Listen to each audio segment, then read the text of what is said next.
It's time to rev your engines. The Syracuse Nationals proudly presents the Cavalcade of Cars, March 22nd through 23rd at the New York State Fairgrounds. The two-day indoor car show features all the classics, plus lifted trucks, Jeeps, motorcycles, and more. Cavalcade of Cars, CNY.com. You know what I love, Steve? Being a jerk. Listen, dude, we've been doing a show for 90 minutes.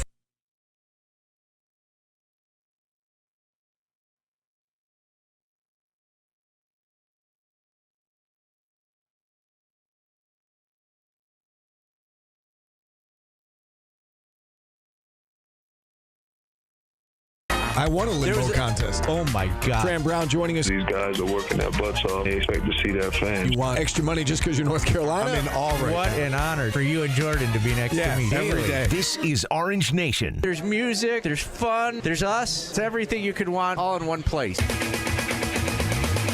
With Stephen Fonte and Paulie Sibilia.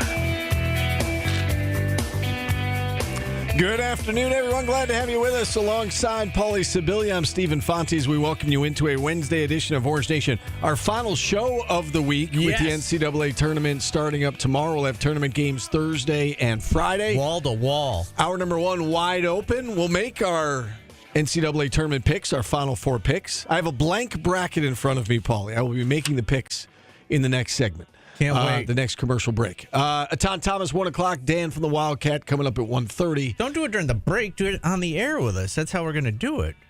Oh, you haven't already done it? Oh, No. I assumed you had. I was okay. busy ranking birds Gotcha. past 24 hours. I thought we were like doing our bracket and then like revealing our bracket. No, I think on we'll air. talk We're it through. Okay, fine. Well, then we will do even better. We'll do that at 12:15. We'll talk it through, bro. We're bros. Okay. We're going to help each other out here. We're going to win some money.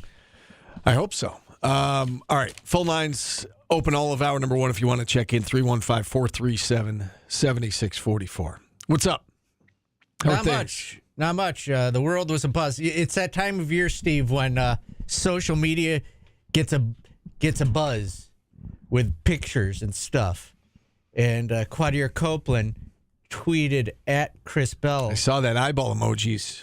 It was. No, I'm saying I have eyeball emojis after seeing you're confusing that. the listeners. Sorry. Yes. It was I see you soon, and then you respond eyeball emoji. Yeah, correct. Right. How about Quadir worry about his game? Yeah.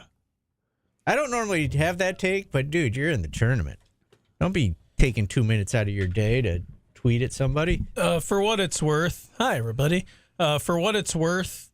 And trust it as much as you want, just like you trust that like Lou Sassola account saying Donnie's going to Arkansas.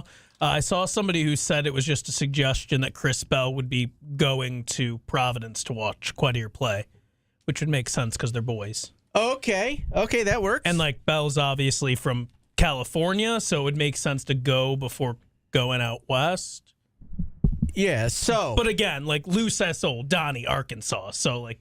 That's a funny name. Lou Sassola? Yeah. Oh, dude, did I got NBA Centel.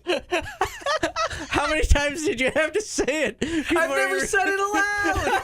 I was like, what did he just say? And then he like repeated it 3 times. Come on, Jordan. Come on. Look at the account. I have people texting me. Oh, my God. That's so funny. Well, look at the post because a lot of people. Mythic Hook. Well, we're off to a hot start here. So here we go. Here's what I want. So Mike Waters sees Brian Higgins retweets this. What if I said Sasole? Would that be any better?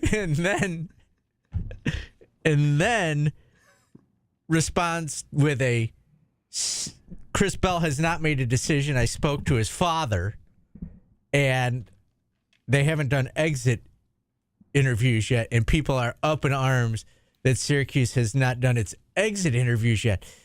It would be so dumb to sit an 18, 19, 21-year-old kid down immediately, like the day after losing and having a bad season. Yeah. Let everybody decompress and then talk it out.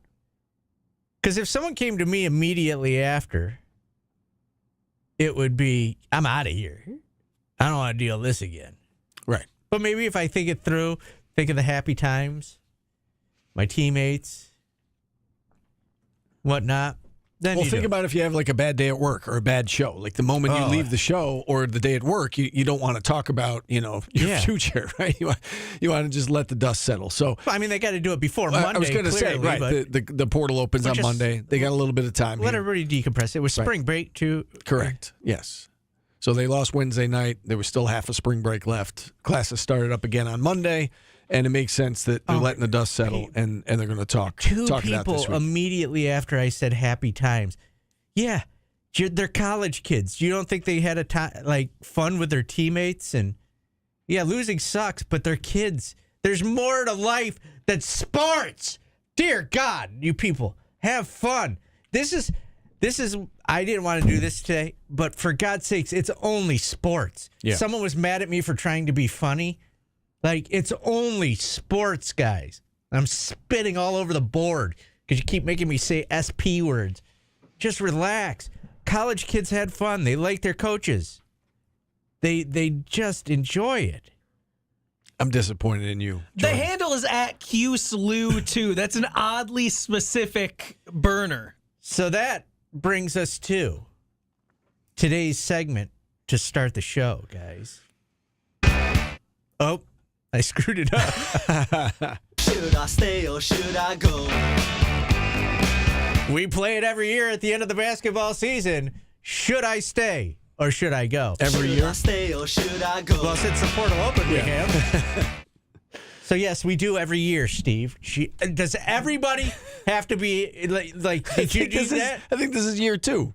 Yeah, every year the portal's been open, we do it. Wait, what's happening? Steve is one of them. He's turning into one of them. You don't like it? No, I'm fine with it. He said we do it every year. We've been this is like year 5 of the show. I think this is the second time we've done it. We wouldn't do it when they couldn't transfer. Come on, we almost tricked people. Do you know how many new listeners like, oh, I'm part of the team What now. a tradition unlike any other. We haven't played this or that in a while. Remember that one? Yes. Freak Out. We Freak Out? We haven't played Freak We Out. need more musical games. Summer musical game of the week. All right, Brought let's to you do by it. Lewis. All right, you want to go through the roster, Jordan? Name a name, and we'll go for should I stay or should I go? He just wants you to name a name so he can play the music. So. Noah you Lobdell. You can't do the game without naming a player, Steve. Today is not the day. Dear Lord. Go ahead, Jordan. Was Noah Lobdell not a valid start? Stay. We need him to stay. He may be the most important stay on the team. Stay. I'll try to increase the drama, so I'll just start with a guy who has pretty much Seriously. already said he's coming back. The Lobdell needs to stay. How about we start with Kyle 100%. Right? You agree with me on that? Yeah, I doubt he's going anywhere. That's but a no-brainer. Yeah. Thank you. I didn't expect the analysis. Let's start with Kyle Cuff, who's pretty much said he's staying. Should I stay or should I go? I've got no room to talk today, Steve. We're off to a slow start. The FCC's got the show on its radar 3 minutes in, thanks to me. I've just got to accept everything. I mean, Lou is a very credible page. The handle is at QSLU too. It's such an oddly specific Twitter name. And he was like, he had like quotation marks, and he's like, for what it's worth, Arkansas forward, blah, blah, blah, has said he's leaving, so it makes room on the roster. I didn't believe it, but it was credible until I sounded it out. Okay, Kyle Cuff, he should stay. I don't think you're going to get a guy with that much talent who's willing to take the role he's taken. Well, right. So this comes down to when we say should he stay or should he go, this is from the player's perspective, I assume? Everybody's Okay. perspective. From the I player's like it from perspective. the player's perspective. I think we've made our thoughts fairly clear on the team. I think this is... No, this is cut and dry. Should he stay or should he go? What do you think? Well, it's not cut and It's dry. what you think. Right. So what I Not think what the is player thinks, not if what the he coaches is think. okay with his role, then I think he should stay because he's carved out a role for this team in that. And again, I don't know what it looks like next year depending on who comes in, but by all accounts he likes it here. He is an energy guy who plays defense and can be counted on to make free throws, and it's spot duty, right? Some games they may need him, some games they're not. If he's comfortable with the role and he likes it here, then sure, he should stay. Yeah, he absolutely should stay because you need depth, and he can we know what he can actually do. He can be a spark plug. If someone gets hurt, you've got him on the bench. Yeah, I mean, he can randomly drop 12 points and a half. He's going to stay.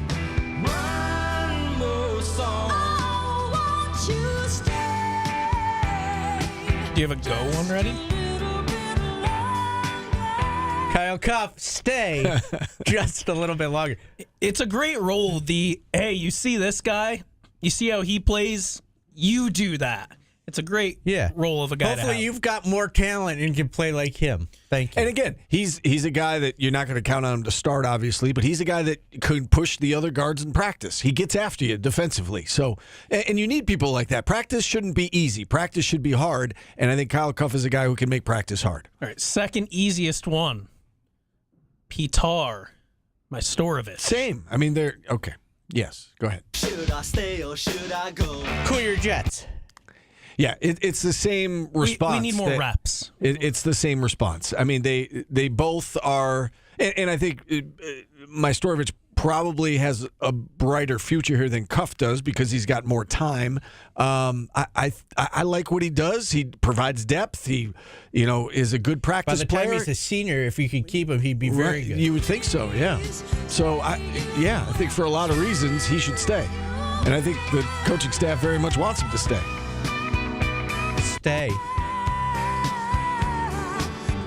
I screwed that up bad. No, it's okay. I like Pitar. He should just spend all off season doing the ladder, the foot ladder drill, so he can quit fouling. Like, get your feet in. He does foul a lot. Yeah, but I like that he can shoot and he plays hard. Freshman big men tend to foul a lot. Yeah. All right. Where do we go next? Now is where we get into the more controversial. How about we go with Choppa Moore here?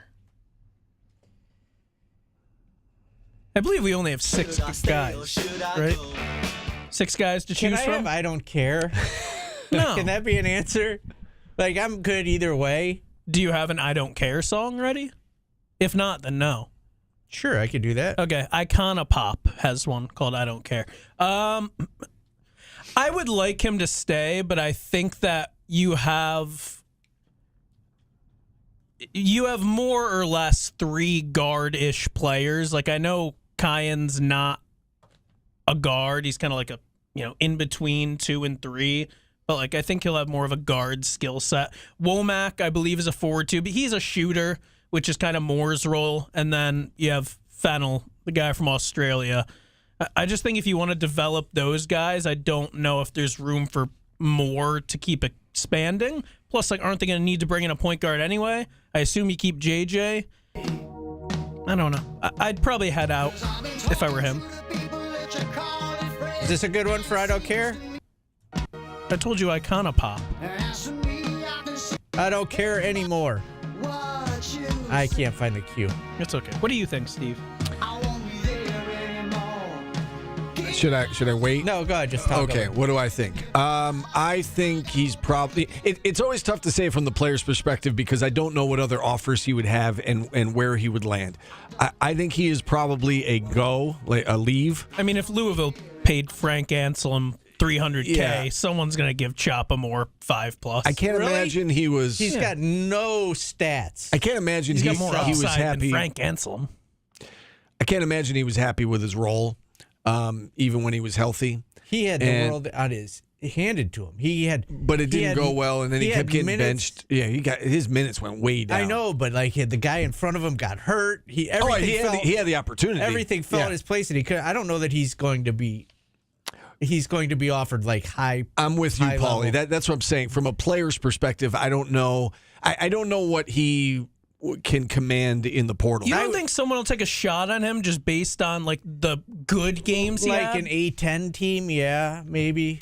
I mean, he's not going to get promised a starting position at like a Power 4 school, but I think someone would make him an offer.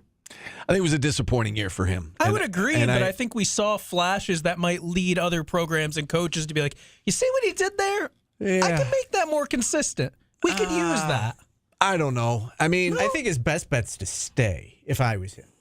because you're at a Power 5 and you're probably going to get some minutes. So that's what I'm saying. From his perspective, I don't know, because I don't know what he feels like he can command in the portal. I think from the team standpoint, I think he can leave, because I don't think they necessarily need him, right? I think that they've got other options and other guys that do what he does. I think by the end of the year, you want some of the other guys who are coming in. I understand they're freshmen. Some of them are really good freshmen. Look at Duke. Freshmen can contribute, despite what people want you to believe.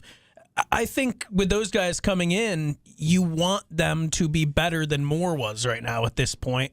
Can I say one thing about Moore, though? How much room is there? He is what Red wants. Yeah. He's practicing. He goes. He's coachable.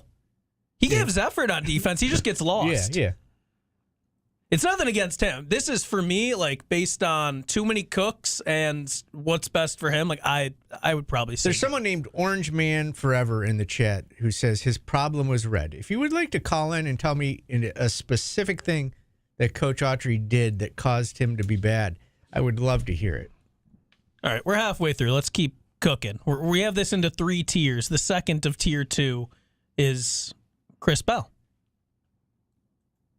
Should I stay or should I go?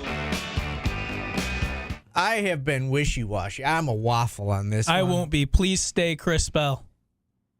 I'm going to go goodbye to you. I've seen enough.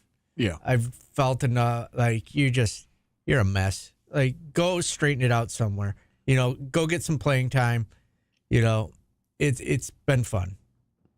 Yeah, I think you know how I feel about the I felt subject. this way last year at the end of the year, too. Yeah. But it's... I do think sometimes a change of scenery can help guys, and I think a change of scenery in this case would help might be everybody. good for all parties involved. Yeah. So, yeah.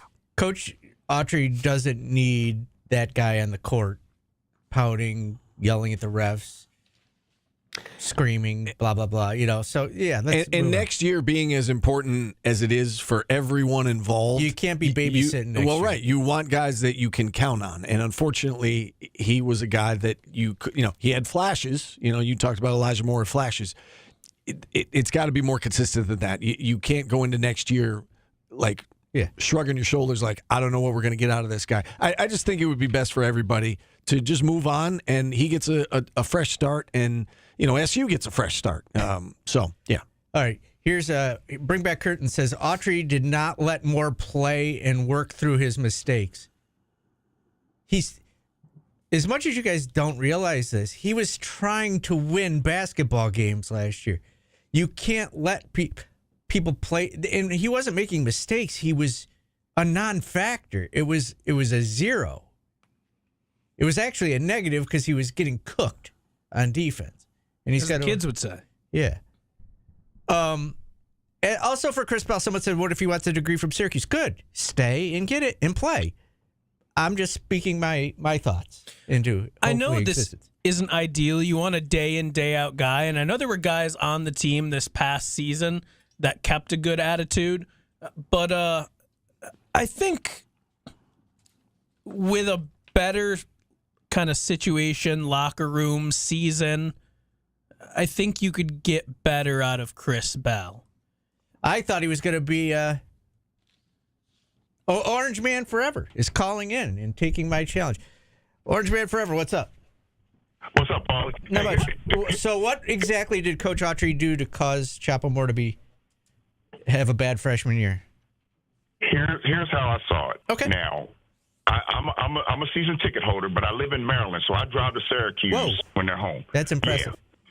Yeah, since '78 I've been a fan. Yeah. But here's the deal. Here's what I saw. You start Chopper, then for like 2 minutes, 3 minutes, then you set him on the bench, and then he doesn't go back in the game. Like, how do you expect the kid to grow? At some point, you have to trust him a little bit. Then when he does make that mistake, pull him off the floor, say, hey, son, this is what you need to do. This is what we need from you. Then put him back in and give him another chance. But he's not giving him the opportunity to shine. Yeah, I agree with you on that. You make good points. I just think that you if you want him to shine, it's got to happen, though. He's got to shine at some point, right? He shined very little. in this season. But you have to give him a chance to shine. How many freshmen have come in and have actually just been what we thought they were going to be and just got it and took off and never looked back, right? I mean, we can look at Donnie Freeman this year. He had flashes. He wasn't great, but he had flashes.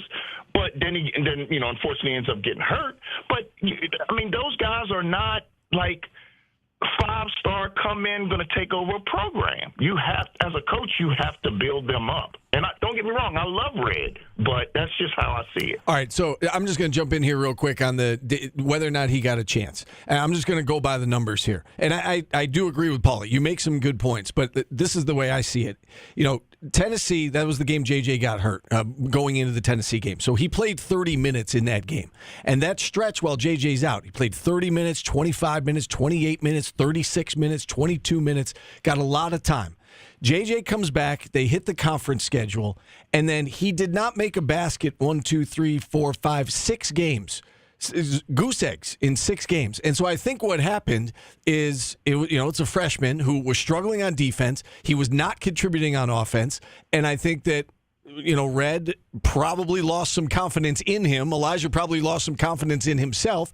And as Paulie said, he's out there trying to win games. And so, you throw him out there. If, he doesn't play well in the first 4 minutes or whatever, all right, we got to move on to someone else because every possession matters. That's kind of how I look. And I understand 100% what you're saying. I think that's kind of how it played out, though. He got his opportunity when JJ was out. He did some good things, struggled on defense. And then when JJ came back, he stopped making shots. I agree with you, Steve. I see your argument as well, but I think if you just he has to stay. I mean, where is he really going to go? Let's be honest. Right. I mean, if you can throw Bell on top of that as well. I think Bell got the short end of the stick as well.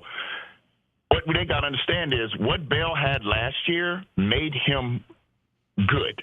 Right? He had a guy that could create, attack, and kick, right? So you drew the defense in, and then you kicked, right?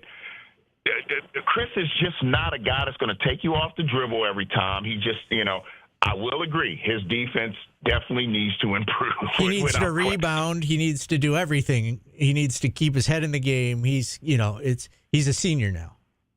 Yeah, you're right. You're right. But I appreciate the conversation. Thank you for calling. And Sir, I am so impressed that you drive up from Maryland every game. That's awesome. Yeah, I make as many as I can. I have to watch the weather forecast to make sure I'm not going to get snowed in. Cole Moore, you have a phenomenal voice. Also, I love it.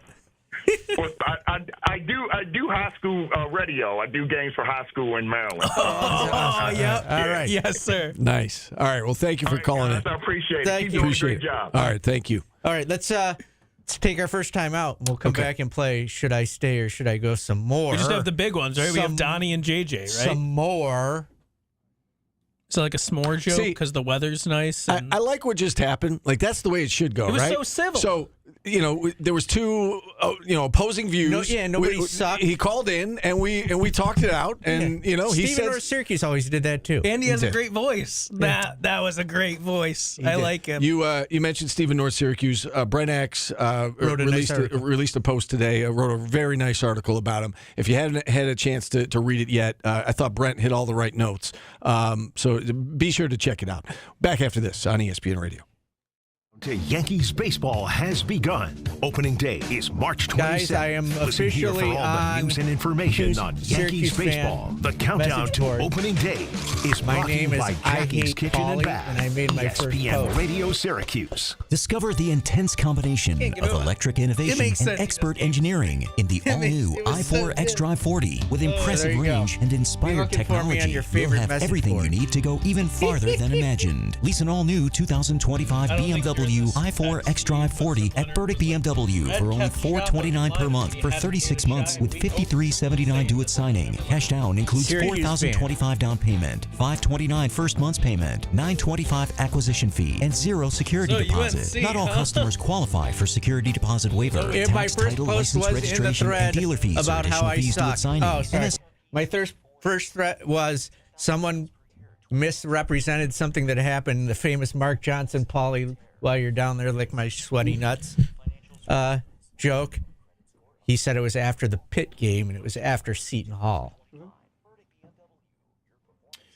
someone who can or doesn't have to reveal themselves in the chat is betting on game spreads parlayed with odd, even totals.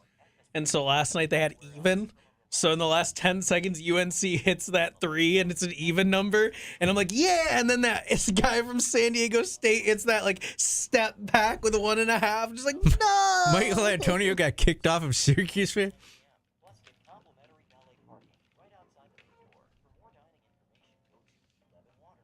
Look, I'm not going to. Somebody at work texted me that too. I had seen the account before, but I was like, yeah, that. I literally said, what's crazy? Close your ears. Unknowingly, my response, because they thought it was real, I was like, yeah, that account just posts asshole stuff all the time. And Loose asshole. Oh, my God. I didn't know. Loose asshole. Whisper to yourself. How like I did at funny? work that one. How funny is it that we've been doing that for a week and a half now? Those names, and you fell for loose asshole. You know what? It's their fault. How do none of you guys put that in the chat? Huh? Put what in the chat? Oh, you mean why didn't that particular? Why didn't that? How do we get blow more but not Lou? That was an educational exercise. They clearly allow people to talk shit about me on there very negatively, so there can't be that tyrant filled. San Diego, Cuse, and LA Orange, thank you guys for defending me in there. LA Orange, that was very nice of you. Richard Kim Medicine has helped thousands of people get back to walking, back to family, quality of life. I mean, how do you recover? Harry Taint? How do you recover? You saw the post, though. It was very official. Like quotes and... Whisper it to yourself. It is funny. The one dude said a bullfrog would be better, and it sounds like a classic radio show, and Fonty and the bullfrog would be freaking hysterical. I wanted to play... But it's too small of people that didn't know, and Fonty and the bullfrog. Yeah, Steve. No. Because you have to juxtapose them. Steve, like a common name, and then the bullfrog. It's like, wait a minute, who's this bullfrog fella? And I just keep playing ribbits, but the joke's not big enough to do. It will be. I like people getting mad at me for trying to be funny during this. Like, just people are just being horrible humans, and I'm just trying to have fun. And I can't believe you've never told me to shut up, Steve, which you have multiple times, and you've said I hate you. I don't mean it. They're not towards me. They're not reasonable. They don't give me a shot. They hate me. Do we want to finish up here? Do we want to have Badger in and do this going into the top of the hour? Because it's already Badger 27. We'll do the two quick. Well, those are the ones that you can't do quick. Right? Wait, what are we doing? We can't just split it. Why not? We can't take a break in between. I missed. Why this not? part. Keep people hanging. I missed this. Oh yeah. So how do I intro him? It's Badger from Cavalcade of Cars, not a real Badger. Here to tell you. Is that like that's what he goes by on air? I don't think he goes by anything. Oh yeah, he goes. Yeah, his name is Brian Badger, No, I know, but he but just the- goes by Badger. So I don't say Brian when I intro. You can ask him, but yeah, no, he just goes by Badger. He was on Bridge Street, so I think he was just. I don't know. He's bad. Freebird leads us off on what is the most polarizing day of the year on Orange Nation when we announce our bracket. Bird bracket will be revealed today. The committee was up all night. I don't see it on the rundown. When are we revealing Bird bracket? Oh, I had it on the rundown, but then there was a late change. Yeah, we'll do it at the very end of the show. I had an idea for the bird bracket, but we've got to finish up what we were doing first. I'll get to it later, but I don't think we're gonna do it, so I can say the idea, right? The one we were talking about. Yeah. The We're not gonna do that. Okay, so we'll talk about it later. But I drew a picture of it and hang it in the Louvre. Let me tell you. So the birds will be announced, but I also think I snubbed some big birds, not the big, like some major birds. So I got to go through it again really quick. So I'm not going to like show it. Okay. I think I left chicken out of it. And I definitely left hummingbird. You know what's out. incredible about that? The last thing I said to you, the actual last thing I said to you before you walked out the door yesterday was our fried chicken and live chicken different participants. I know. And you forgot chicken. The committee was playing game. I had to leave the room when we were discussing chicken because I love it. and it got snubbed. Do All you right. love Donnie Freeman? Come on. Now you don't have. Should I stay or should Should I stay I or just should was I playing go? Freebird. He should stay. Yeah, please stay. And they need him to stay. And I hope the Brinks truck is backed up to his dorm or apartment right now. Some SEC school. Okay, knowing what we know about NIL, which, we know some, but nobody knows the real numbers. What do you think the highest number an SEC school is going to offer him is? Keep in mind, like this extra 20 mil. One. I think he could get more than one.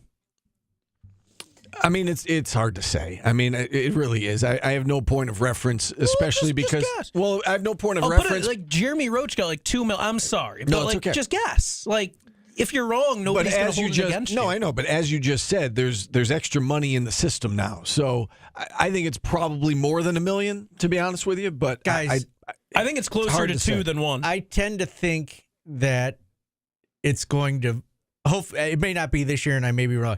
The schools are going to start pulling back. They will, but They're going not to be this like, year. they're going to be like, you're getting $1 million. But there's this extra money. Now is not the year.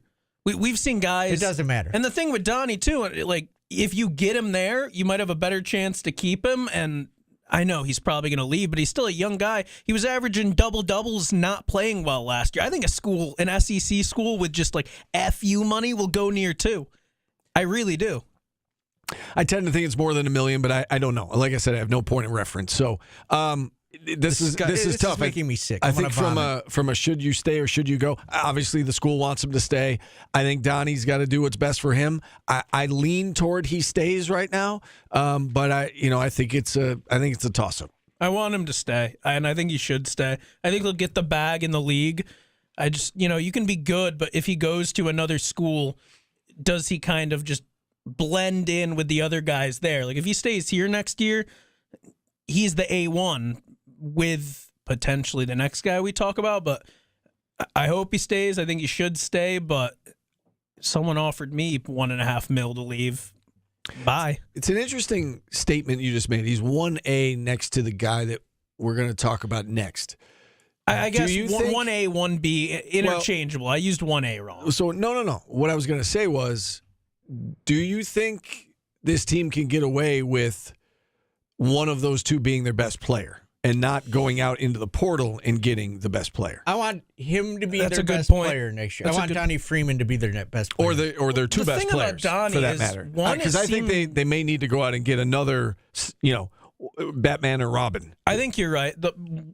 It seemed like Donnie was somewhat hurt almost all of this year, which makes sense because he was always walking around kind of odd. You got to remember when Donnie came in, he wasn't what we saw on the court. Like he was supposed to be able to, do a little more from the outside and be a little more mobile. The shot was inconsistent, and he just became more of like a rebounds and scoring inside guy. I think if he gives us everything that was expected, I think he could be the best player on a really good team. I agree. I do. I agree. The defense has to improve, but hopefully that improves with the foot as well. So let's get to JJ. Stay. I You didn't do the thing. I don't care. We had to hurry. I think he should stay. Yeah. And I don't know if he will. I do, from my sources, know that Syracuse is doing everything in their power to keep him. Yeah.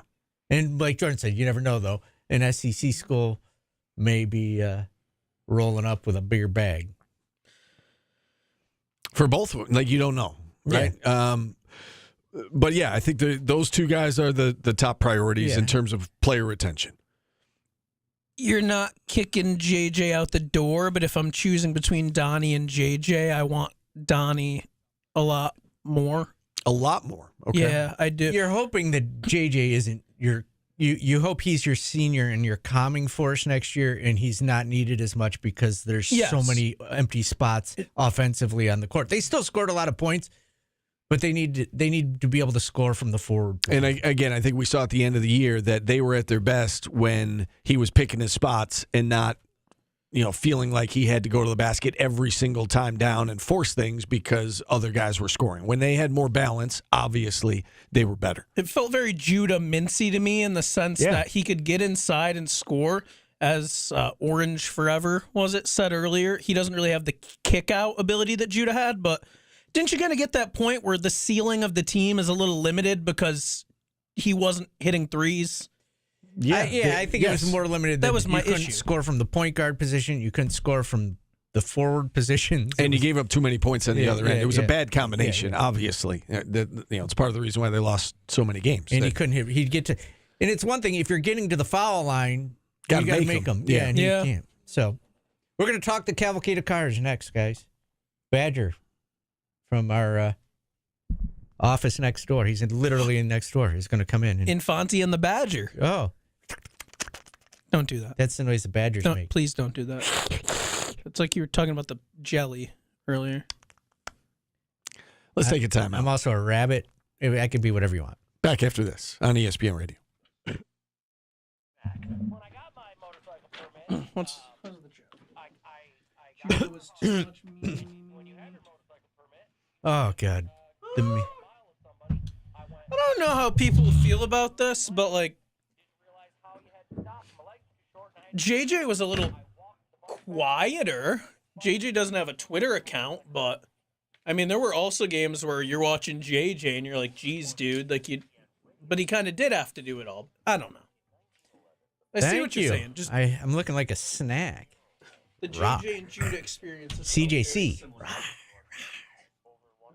We're flirting. I'm flirting with CJC. Flirting with a married man. Yes.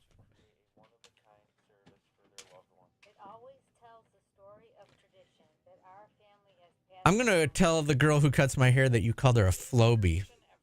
I'm showing off my tats today. It's the River Bottom Night Beer Band. Jordan bought me this for Christmas.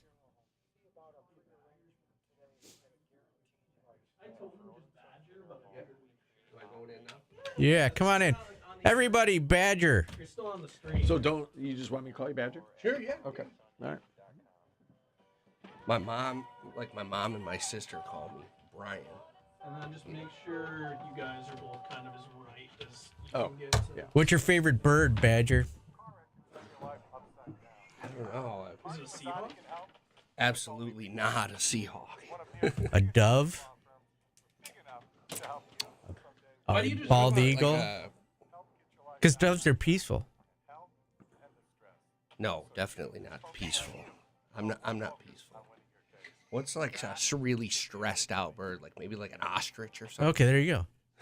Those are the ones that bury their head in the sand, or is that the Quit badgering him about birds. It's a funny joke.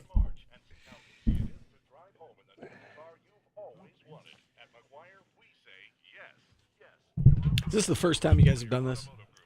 The cavalcade of cars? The first time we have done it, Yeah. you know, Like Galaxy. on the Syracuse Nationals front, you know. Oh, right. Okay. I like Jeeps. I might come check them out. We got a dope Jeep room stacking up. I've been putting together a lot of Jeep guys. I used to have a Jeep Wrangler, like a YJ, and I miss it, man. I miss it a lot. Yeah. It was like the one manly thing I did. Was what? Working on my Jeep. Like Jeeps, you can work, like, they're made for war, so you can just fix them, right? Like, any dope could fix them. Parts come off, put them back on. Go mudding. I miss mudding. We have a guy who's got a Jurassic Park Jeep replica that he's going to run through the mud on Saturday morning and come in right before doors open with a fresh truck full of mud to pull it. Oh, you know what I've been watching? Those people who restore cars, but they detail them. The videos of them detailing the restored cars is freaking. I fall asleep to it. It's like so soothing. Like, I need a van too. I miss my van days. I had a van. My for a white little van. while. I'm not mad at My a free van. candy van. Did you have like a sex van? No, I had like a like a the minivan. The MTV or the A-Team van. all the possibilities that follow, and you can find it at Burdick Lexus in Cicero. Once inside, experience an interior where technology isn't just second to none, it's second nature. Lexus Is that famous Hellcat going to be there? I don't know what that means. I don't know if we have any Hellcats. We got 3 Trackhawks that are going to be there. There might be an orange Hellcat. I had a van with velour interior, Steve. Did you? No. How would I know? I got my buddy Mike. I did have a waterbed, but nothing velour. My buddy Mike's coming in with a Cadillac lowrider. Oh, nice. And the whole dashboard is all fur. So that's cool. Cool for an interior. Catch the Aflac Insurance Inside High School Sports Show.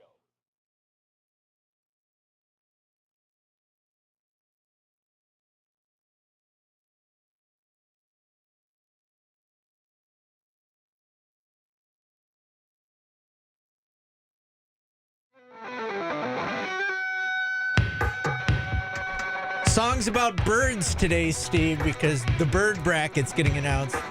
When doves cry. Dove safely in the bracket, I would hope.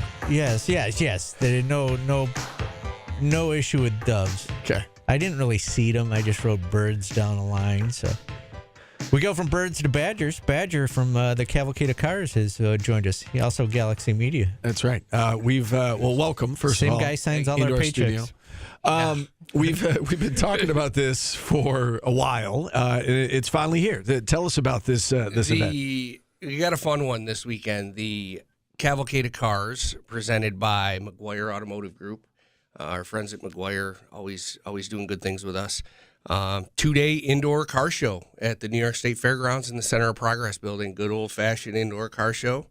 Over 100 cars on site to look at. Vendors, live music, pinup contest, swap meet, old school room, all kinds of cool stuff going on. Yeah, I used to have a Jeep. You said there's going to be a Jeep room. We have a whole room dedicated to Jeeps. I got probably 10 to 12 Jeeps coming in, 3 Trackhawks, CJ7. We got a whole bunch of, like I said, a Jurassic Park replica Jeep. That'll be pretty cool. Steve, I was telling you during the break that that was like the manly thing I had in my life at one point. It was just a Jeep Wrangler. And you could just take it apart and fix it and put whatever you want. Everything's just like an Allen wrench away. Did you have ducks on the dashboard? No, that happened after. When I was driving a Jeep, you always had to wave to anybody else in a Jeep. Yeah, the Jeep wave. It's just like 2 fingers or something. Hey. I didn't know that was a thing when I first got it, and everybody started waving at me. Like, what the hell is going on? I'm popular now. Yeah, look at me. Everybody's waving at me. Why'd you move on from the Jeep? Because I got it. It was a 1990. Okay, Steve. so it was time. It was time the to floor move on. was falling out of it. It got to a point where I needed to move into 35 years ago. Yeah, a long time ago. Everybody's familiar with the Syracuse Nationals. How is this different from that event? Oh, well, the Syracuse Nationals is obviously a lot larger. It takes up a lot more space. We use the whole 375 acres of the fairgrounds for the Nationals, right? This is more contained to one building. One of the things that's different is that the Nationals has an age limit on cars, 25 years and older, right? So 2000 and older is our standard for the vehicles registering for the Nationals. We don't have that at the Cavalcade. So, we have a couple 2020s, a couple 2023s. Obviously, we do have a lot of older cars, classic cars, stuff that you would see at the Nationals, but it's open for people to bring anything. Motorcycles, which is not a big element to the Syracuse Nationals. So we got a lot of different stuff. Tell me about this pinup thing we got going on here. Pinup contest is Saturday at 3 o'clock. Okay. Our friend Rosie Rockabilly, who operates the pinup contest at the Syracuse Nationals, is throwing a pinup party at the Cavalcade. I think there's like 20 ladies that have signed up. And what's cool is that the winner of this is kind of like an invitational, right? Oh, This to is the national? the winner of this, the winner of this automatically advances to the second round at the Nationals. You know what I mean? So it's really cool. I'm going to apply. They're going to win some money. They got a lot of cool sponsors. They got a crown that they're going to win for a trophy. Is it too late for me to apply? It is not, but if you want to be a guest judge, that'd be cool. No, I want to be in it. I want to be pinup Pauly. Sure. You're going to turn down an opportunity to be a judge? You got to do the backwards bandana. And I might do the judging thing. I think you'd be good at that. I feel that feels creepy, being a judge. Switching gears here. I get it. I didn't even do that on purpose. It's a car joke. I didn't even do that on purpose. Is it a family event? Like for Oh, absolutely. Yeah. Here's the deal. What's cool? Yeah. Kids 12 and under, free. Nice. Right off the bat. The first 100 kids through the door are going to get a free Hot Wheels car. Okay. Oh, nice. We also have something cool this year, the Kids' Choice Award. So, among the 25 plus other awards that we have, this year, kids who come are going to get to cast a ballot for their favorite car. That's cool. And we'll collect all of those, and somebody will be presented with the Kids' Choice Award presented by our friends at IBEW 1249. So on top of that, they're going to have a coloring area. So a kids' coloring area. We got some cool Syracuse Nationals pictures printed out with our Syracuse Nationals logo. I think our Pinstriper friends are bringing some other artwork, and the kids can sit down and take a break and color if they want. Website? www.cavalcadeofcarscny.com. All right. This weekend? Yeah, that's what I was going to say. Hours. When can people go? 9 to 5 on Saturday, 9 to 4 on Sunday. So, yep. Free parking on site inside the fairgrounds. There is food. There is beverages, so it's a... Cars. Cars. Pinups, coloring. Stuff for the kids. Right. Sounds like you thought of everything. Yeah. Anything that we did not touch on that you wanted to get to? Tickets are $15, right? So normally tickets to events go up the day of the show. We're not doing that. So $15 out the door, right? So you can go to cavalcadeofcarscny.com and you can get a ticket online, or you can pay right at the door, $15. You can avoid fees if you pay at the door. So we can't do much about the ticket fees with the ticket services, but pay at the door, $15. Tickets do not go up. Guys, Santa Pauli has arrived. I don't know if you know who Santa Pauli is. You like to give away things. Yes. Michael Antonio in our chat says, who can get my dad some free tickets? Guess what? Even though I hate this guy and he's a jerk in the chat, Stad's You don't mean that. Stad's probably a good guy. So Michael Antonio, your old man's going to the Cavalcade of Cars this weekend, thanks to Santa Pauli. Nice. Well done. Thank you. Can't wait to see him. Badger, thank you. Thank you for your hard work on this. I know it's going to be a great weekend. Looking forward to it. We do have to take a timeout. We'll wrap up hour number 1 next on Thanks, ESPN guys. Radio.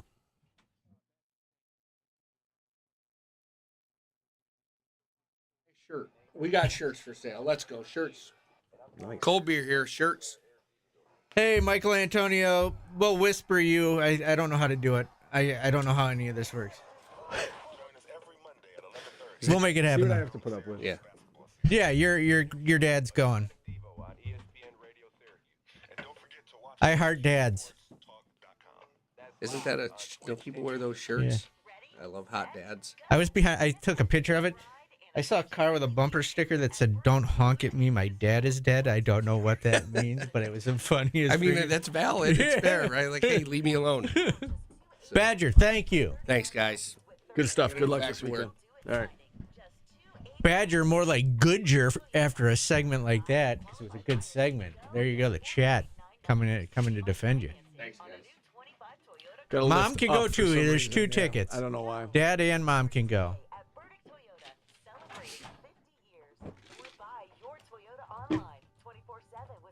Steve, I like how you say you don't actually hate him. Like, no shit. Thank you. Do you think people out there are actually like, wow, Paulie really hates that guy? I don't even know him. I know. How could I hate him? I agree, but I know you're kidding. I don't think everybody knows you're kidding. Well, if they don't, they're stupid. Okay. Well, I hate them. But you don't actually. Are you in the midst of hitting the cavalcade? Someone wants to know. So here's the thing. That's a no. No, we absolutely would, especially like all that kid stuff. Like JP would love it. He loves cars. He and her, they're going to be out of town. Ooh. They're going to. What are you doing this weekend? Want to party it up? I mean, I'm around. Want to hang out? I would love to. You don't like to hang out? I don't know what I would do. Watch some hoops with you if you want. I'm not playing hoops. I said we'll watch basketball. It's the NCAA tournament. They said play hoops. No, I said I would watch some hoops with you. They're going to see her folks. Maybe go to the Wildcat. Watch a little basketball. I would do that. Let's see. Yeah. No, well, I think we'll email them to you. Call in 31. Call into the station right now. It's tax refund season, which means it's time Use the secret word douchebag when you call him. No, don't call in. They'll whisper at you or message you on this, I'm guessing. Say what? A dealer who offers buy here, pay here, but also has an amazing reputation? That's right. Ryan Phelps Auto checks all the boxes. Visit RyanPhelps.com and see why everyone's buying from Ryan. Hate is a strong word. That's why I use it. But because it's just a freaking word. Sticks and stones may break my bones, Steven. But words will never hurt me. Steven? My name on Q's fan is I Hate Polly. Do you think I really hate Polly? I love myself, Steve. Self-love is the most important love. Visit us at flintstone.com and click shop, or follow us on Instagram and Facebook for our digital menu. Start your journey today at Flintstone in downtown Syracuse. Everything breaks Steve's bones. Flintstone delivers our full range of premium products right to your doorstep. Alphabet guy from the top row. During store hours. For use only by adults 21 years of age and older. Keep out of reach of children and pets. In case of additional ingestion. What's on the damn rundown? Did you took my rundown? I did. You're not a good person. You took my pen and my rundown. You're unprepared today. You must have been a nightmare in class.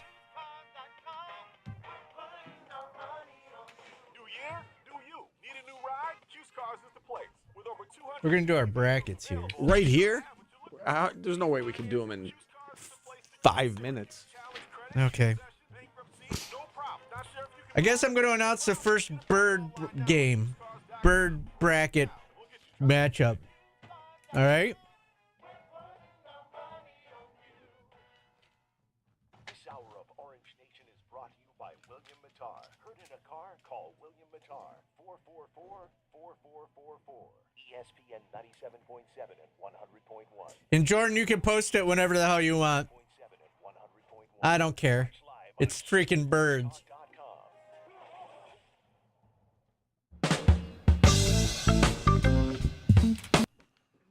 Oh no.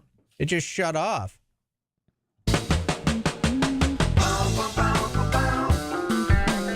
This is some weird version of Fly Like an Eagle.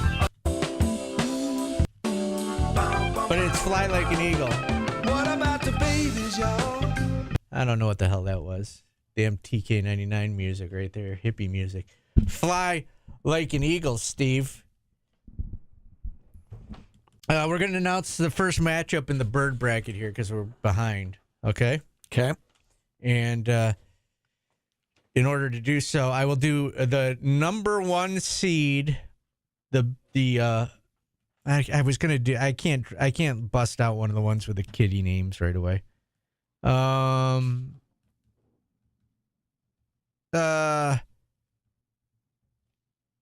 Let's do Penguins versus Petrels. A 1 seed versus 16. I think that's what they're called. Petrels. A penguin versus a petrel, Steve. So Hummingbird didn't make it, but the Petrels. You don't know that. Don't Okay. say that. That was off the record. Okay.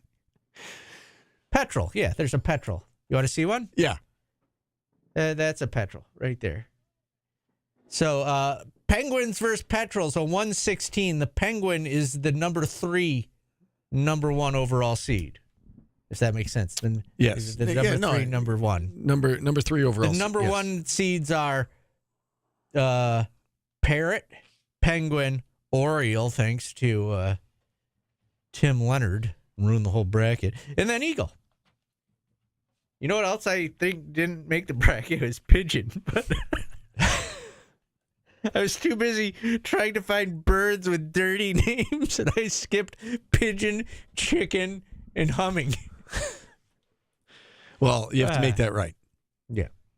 You have to make that right. So those will be posted on ESPN Syracuse, and maybe even Q Sports. ESPN Syracuse's Twitter. Turkey did make it, yes. So there you go. There's a lot of birds with dirty names, Steve. That was your goal? It wasn't my goal. And Gomez stopped me and goes, you realize that the birds with the dirty names are going to win because your listeners are children. And I said, I had not thought about that. But I think there's a high probability of that happening. That's probably gonna do it. I like Penguins. Penguins are my sleeper pick of the 1 seeds. You're not going to tell me what the 1 seeds are. I was going to say. I just told you the 1 seeds. Oh. Penguin, Parrot, Oriole, and Bald Eagle. Right. Yeah, I mean, I think Bald Eagle's going to be tough to beat. Bald Eagle's going to be a tough out. 2 seeds were Owl, Blue, Crow, and Falcon. Good 2 seeds? You like those? I do. Yeah. It's a strong 2 seed feel. Yeah. Do you know what the dirty names are, Steve? I know a couple. Yeah. All right. I'm sure you will. I really don't want this segment to go this long every day. So there we go. That's our bird bracket. Okay. I forgot hummingbird. Someone said hawk. They're in here somewhere. I think they're a 3 seed. All right. When are we starting this? Today. I just said we're going to start. First matchup? Yeah, we got to get it going. Yeah, right. Because it's going to be going forever. Satchel Sack says, don't sleep on the swallow.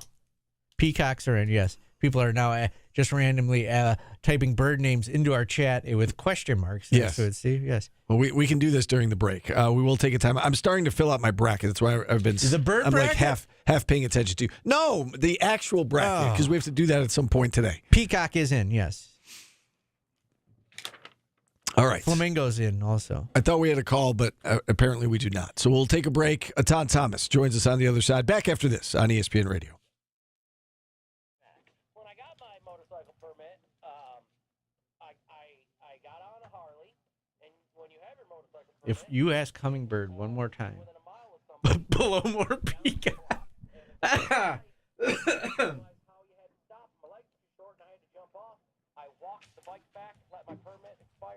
Jordan wanted me to make up a fake bird name and see if we could actually get it by people, and he would just draw a picture of it. I was going to say the brown-necked bush eater was one of them. Eagle is going up against the blue tit, Steve. Oh, yeah? Yeah. So, okay. Are you sabotaging the Eagles' path? No, it's a 1 versus 16. No, I know. But to Gomez's point. Yeah, I didn't think of that. Gomez said that after I made that. Who's Raven? The Raven has Peacock versus Seagull is a good matchup. Starling versus Songbird.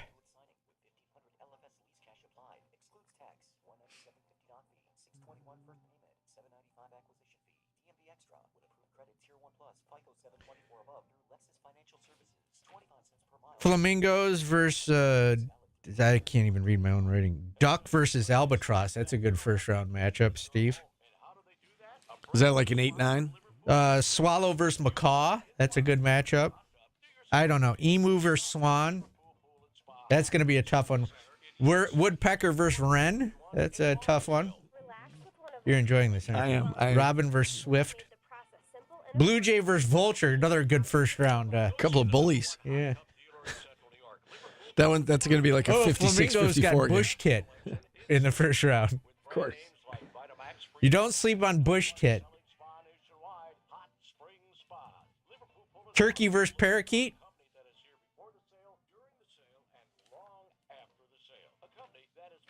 Larks versus Cuckoo.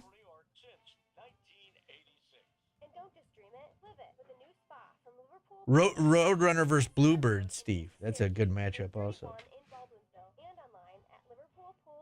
Cardinal versus Canary. Like that one, Steve? I think Cardinal will advance. Owl versus Songbird.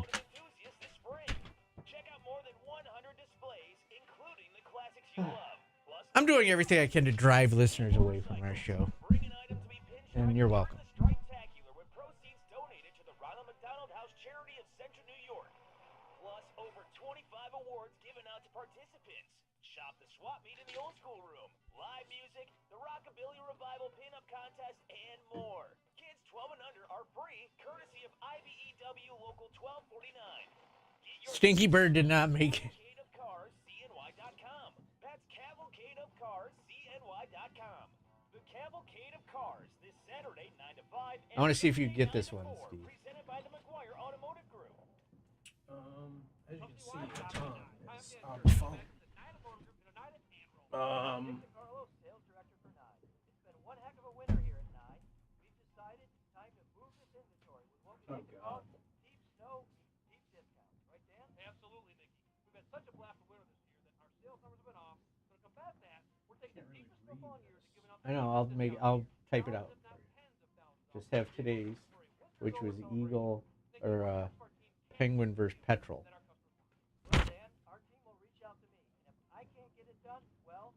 And I saw a picture of a Petrol. They're very, very difficult to. I'm just going to post a picture of a gas can. Oh. That's Petrol. I don't know the difference. I can't read it. I've never heard of petrol. That's right. It's a 16C.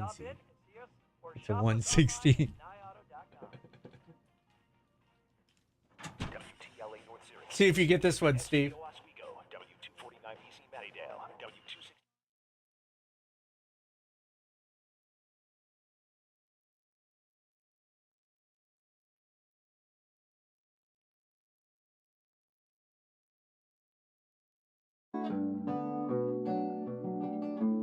Gotta feel like hell tonight. Welcome back to Orange Nation. Are You Strong Enough to Be My Man is our song on Bird Day. Steve, do you know why? Sheryl Crow sings Oh, I wasn't even thinking like artist. I was like, what? What does this have to do with birds? Sheryl Crow singing. Gotcha. I see. All right, with that, let's kick off hour number 2 as promised by bringing on our good friend Atan Thomas to talk some hoops. Atan, it's a great time of year. Everybody looks forward to March Madness, NCAA tournament. Have you filled out your brackets yet? No, I usually don't fill out brackets, but I'll be watching. I can never really guess upsets, and I guess that's why they're upsets. But I never have any success with those, because they're matches that I would not have thought, what I mean, would have gone the way that they go. So I don't even bother. But no, I'm looking forward to watching though. Can you take us back to your playing days? What is this time like as a player, knowing that you've got, you're one of 64. I mean, obviously after tomorrow, there's 2 games tonight, but, tomorrow when this thing tips off for real, you're one of 64 that has a chance at a national championship. Can you speak to, I guess, the preparation and the pressure? And, we see upsets this time of year that don't normally happen. Like, a 14 wouldn't beat a 3 generally during the regular season, but you see it in the NCAA tournament when, the favorite gets tight and, the crowd gets behind the underdog. What is it like being a player in this event? Oh, it's an amazing time. It really is. When guys get together and we talk about the good old days and we talk about the March Madness and the tournament and going through, and everybody has their own experiences, and you see teams from different eras. Like maybe a lot of people were counting them out. I know J-Dub, John Wallace, always talks about how, a lot of people didn't think that they were going to go on the run that they went on. They didn't necessarily limp into the tournament, but they weren't like highly rated, to really go as far as they went. And they went on this unbelievable run. They always talk about it, and Otis Hill, that's my guy. And he talks about this, the way that the entire, city just really wrapped their arms around them and supported them, and how everything went the entire time. Well, coming back to Syracuse and seeing everybody out there in the snow, and guys do a lot of reminiscing. So it's really a special time. You talk about the happy times of it, but does the loss ever leave? You were in one of the more disappointing losses, the Michigan State. Weren't you in that one, the Michigan State game up in Auburn Hills? Like, does that loss ever leave you? Oh, no, not at all. You know what I mean? I remember after that loss, I didn't even want to talk to the media. I was like, no, I don't want to say anything. I am not happy right now. I'm just staying here by myself. The coach was like, hey, well, the media wants you. I was like, well, tell the media to pick somebody else. That's how much it hurt. And that was one of those things where you get together I still haven't watched the game, to be honest with you. I haven't watched the game in all these years. But we talk about it, me and Ryan Blackwell, Jay Hart, Cliff Delaney, we get together and we talk about that game in particular and how we was up and we had them and then it all just kind of crumbled. But yeah, that's what you do, but that shows you how special March Madness and the tournament is for all players because everybody does that. Everybody all talks about their college experience with March Madness. You mentioned that you needed to cool down after that loss, and Mike Waters reported yesterday that Syracuse had not done its exit interviews yet with the players and, talk about whether they're staying or going. You think it's appropriate to wait like a week or so after that loss to let everybody decompress and, get their thoughts together before you're doing those exit interviews? 100%, yes. You don't want to do an interview fresh off of emotions. No, that's the last thing you want to do. Take a minute, you know what I mean? Take a breather. Maybe even go home for a minute for the weekend or something like that, and then come back. And then you've had time to process. Talk to your loved ones, talk to your family, talk to your friends. Really think about everything, and then come back. So I saw a couple of people mentioning that, and they are speculating on, okay, what does that mean that this player is? I was like, no, it doesn't mean anything. It just means that players are, as a program, they're taking a minute to just kind of decompress. And after this tough year that we had this season, I think that's a good idea. And that's got to be the next order of business, right, is to do the exit interviews and hopefully get some clarity by Monday when the transfer portal opens, who's coming back and who might be hitting the portal. And, like last year with Judah, they didn't know for a while, right? And they had to have a contingency plan in place both ways. Either he comes back, this is what we're going to do. He doesn't come back, this is what we're going to do. I guess along those lines of time, and we had this conversation earlier in the show, Paulie and I, when Jordan was in here, and we were talking about, who should come back or who should hit the portal. Do you have strong feelings about, of the current roster, which guys would you really want back if you're Adrian Autry, and which guys, again, not that you're trying to kick them out the door, but which guys would you be okay if they went somewhere else? Well, I would take a little bit of a different approach to this. And me and Devo talked about this. Actually, I just posted it, on my social medias. We talked about the NIL and the collective and what it's going to take to be able to retain guys. So what we want becomes rather, insignificant if we don't have the NIL to be able to retain them. And I think Devo did a great job of really breaking it down. We quoted Coach Boeheim, who said that, I don't have a quote right in front of me, but he was saying that the good teams are spending $8 to $10 million, and if you are not going to spend money, you're not going to be one of the quality teams. I'm paraphrasing. I think he said that on our show, as a matter of fact. So I remember him saying that. Yeah, I posted it and quoted the show, but he said it. So and Devo has been saying this for weeks. And a lot of the people with the feedback was saying, no, that's ridiculous. Devo's wrong. We don't need that much money. We'll be fine with $4 or $5 million. And Devo's like, no, we won't. that is not the level that other teams are spending. So if we're going to compete with the other teams, we have to up our NIL. You know what I mean? I don't want to get into the particulars of how you do that or, what actually has to happen, but it has to happen. Because if it doesn't, then we just won't be able to compete with the other teams. We have to be able to retain even the players we have, so we have to have the NIL to do that. So, Devo went through JJ. He's going to command quite a bit. He went through even some of the incoming freshmen. So even before you even get to the transfer portal, you have to be able to, pay the guys that you have currently. And you have to have NIL to do that. So, yeah, I think that's what I don't know if a lot of Syracuse fans really understand that aspect of it, but you need to see what other teams are spending and what they're doing. Devo always talks about Kentucky, who's starting five. Just the starting five is like $6 million. Just the starting five by itself. So it's something that is definitely important. Before we even get to all of that, that's like the first order of business. All right, so let me ask you this then. You've got X number of dollars, and we don't know what that budget is at this point, but you've got X number of dollars. Who are you spending the most on of the players that we know? The two, I know they've got more than two freshmen coming in, but Kyan and Sadiq in particular, JJ, Donnie. In your mind, who is worth the most? Well, you got to understand with the market, it's not just putting out a number. It's almost where you're a restricted free agent. Right. So you're talking in NBA terms because that's basically what it is. So if another team offers, say, a Donnie Freeman, say $1 million, okay? That's what it's worth then, right? Right, if that's what it's worth. So that means that that's what we have to go look at and say, okay, either we're going to match this or we're going to let him go. And that's what it boils down to. So it's a testing the market. So when you come to these exit interviews, it's not like the exit interviews of the past, where the coaches just say, "Oh, we really love you. You know, we like how you worked hard. You know, we want you to be part of the family and everything." It's literally, what number are you going to put? Because this is what this school and this school is telling my representatives that I can make at their school. And now, are you going to match it, or do you want? It's a whole different conversation. You have representatives with you.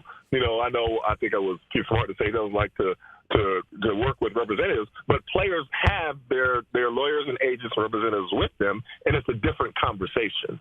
So I say that to say it doesn't really matter what, you know what I mean, where you place it. It's a matter of what the market tells you that each player can get. Yeah, no, you're making a lot of really good points, and I think we saw that with Mike Waters' article about NIL a few weeks back when he talked about Kadari Richmond, that Kadari apparently, there was a conversation between him and Syracuse, and that conversation quickly ended when Syracuse found out how much he was being offered from St. John's, and, you know, they said, okay, you know, we can't touch that, and Kadari said, okay, thanks, you know, there's no point in me even visiting and wasting anybody's time. So I think we're certainly seeing that.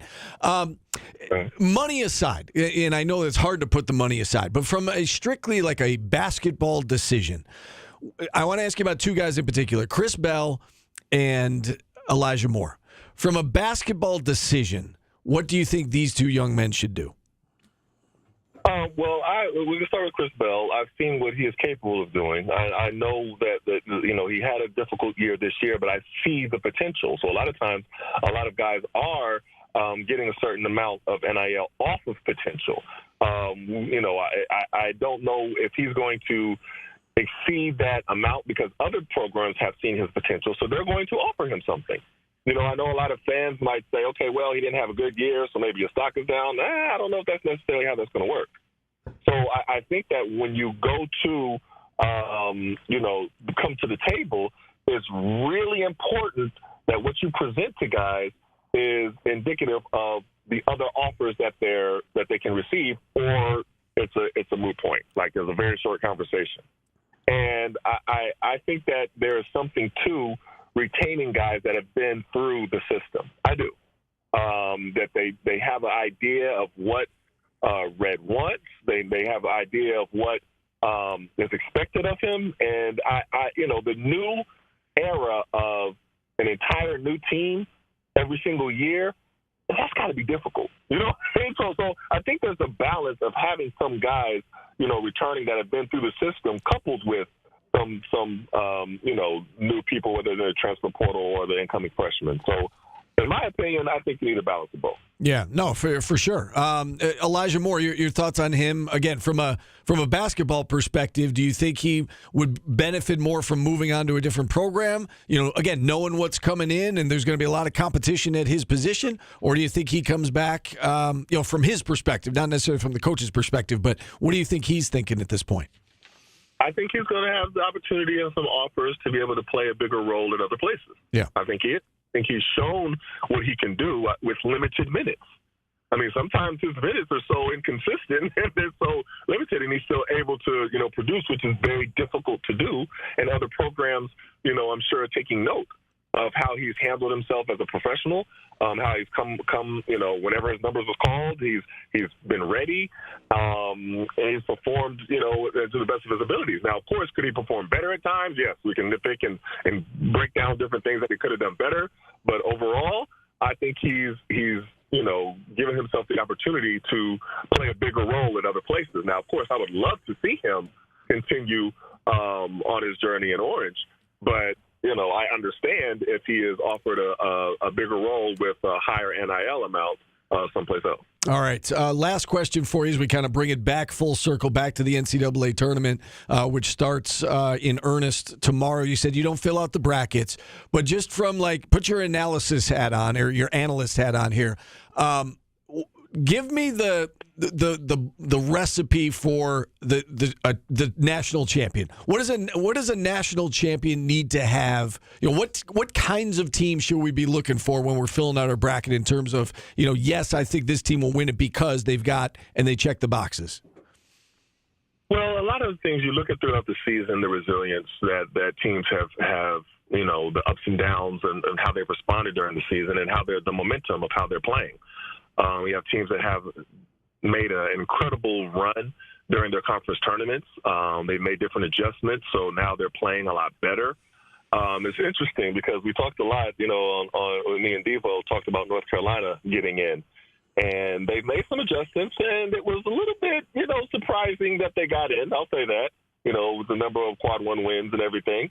But you look at the road that they have, and it's like, they could actually go on a run. Yeah, I'm with you. I'm with you on that. Yeah. I mean, there's just different things that happened during the tournament that were really unexpected, and sometimes just the way that things are laid out, it's a little bit more favorable of a road for certain teams, and that has to be, factored in. But it's going to be fun to watch. Yeah, and we saw that with NC State last year, right? That they felt like they got a second chance at life. They won the ACC. They went in playing with house money, and they kept it rolling throughout. And you look at North Carolina, they get a Mississippi team that I think they can match up with. In fact, they're actually favored in that game. And then if form holds, they would get Iowa State, who's down two of their best players. So it's right there, Atan. You're absolutely right. They could go on a little run here. Listen, we appreciate the time as always. We appreciate the insight. Enjoy the rest of your week, and we'll talk to you again very soon.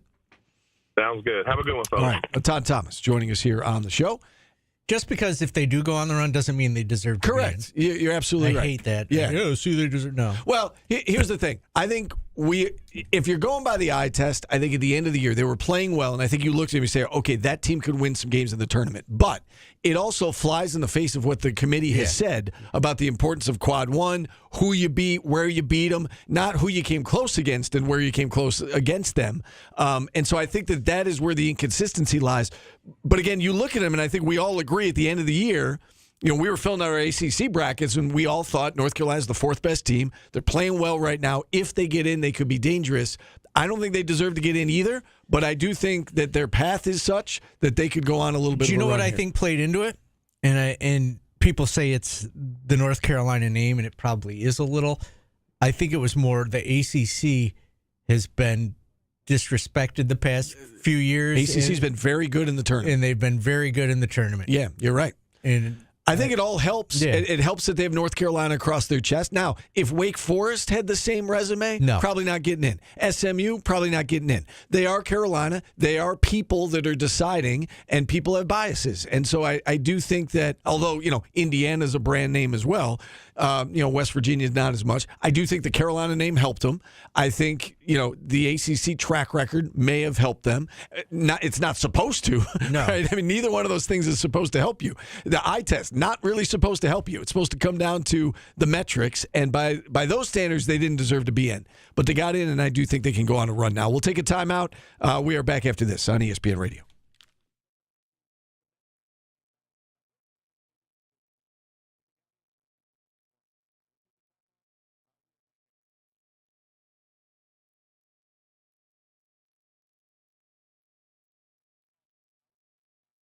It's called outcome bias, where you have an outcome in your head and you just talk yourself into it.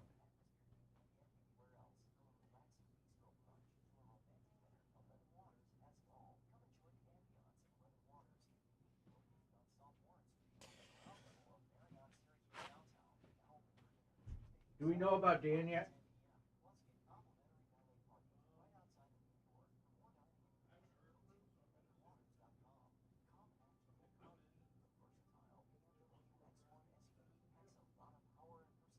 We'll do today's business brackets with Brad.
The entire football complex was from donations.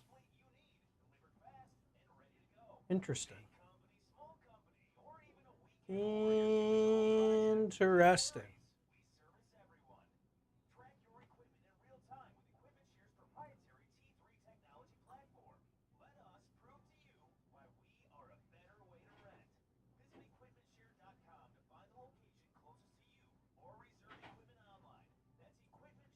Hold on.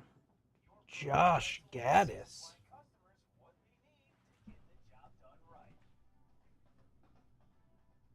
I gadded some asses last night. No, you didn't. That's busting caps. My gat. I'm just gonna repost this with just nothing. Oh. Well, that's not good. According to a random Twitter guy whose name isn't Lewis, Josh Gaddis has ran every offense he's touched into the ground. Wow. I hope he doesn't run Syracuse's offense into the ground. Do you think Lou and Mythic Hook hang out together? Yeah, probably. Lou says. That's funny. When do those names not be funny? Like, am I going to turn 70 and I'm just going to be like, that's not funny anymore? Or am I going to spend my whole life laughing at Lou's asshole? I don't think we're getting Dan today, by the way, so we'll just do our bracket. Oh, why would happen? Just never answered. Oh. It's touch and go every week. It's a text. Sometimes we get an answer. Sometimes we don't. Sometimes it's quick. Sometimes it's not. But that's why we're pros.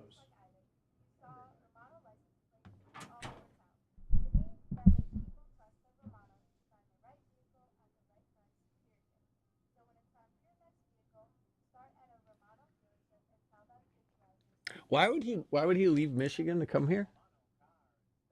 I don't know.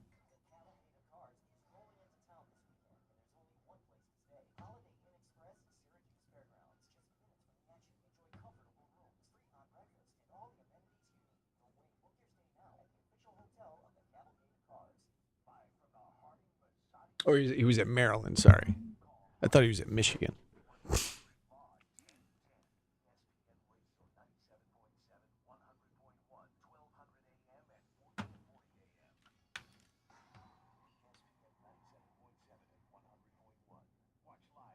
Gotcha.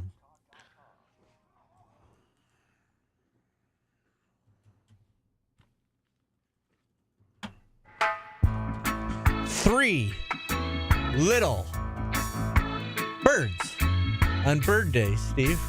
Bird songs.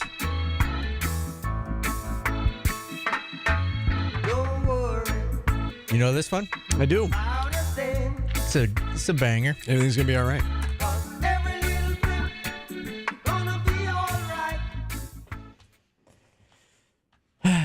I try to say that to Syracuse fans, and they don't listen to me. Well, I'm not sure they believe you right now. But even if they lose again next year, everything's going to be all right. It's just sports. I mean, it's my paycheck, but it's sports still.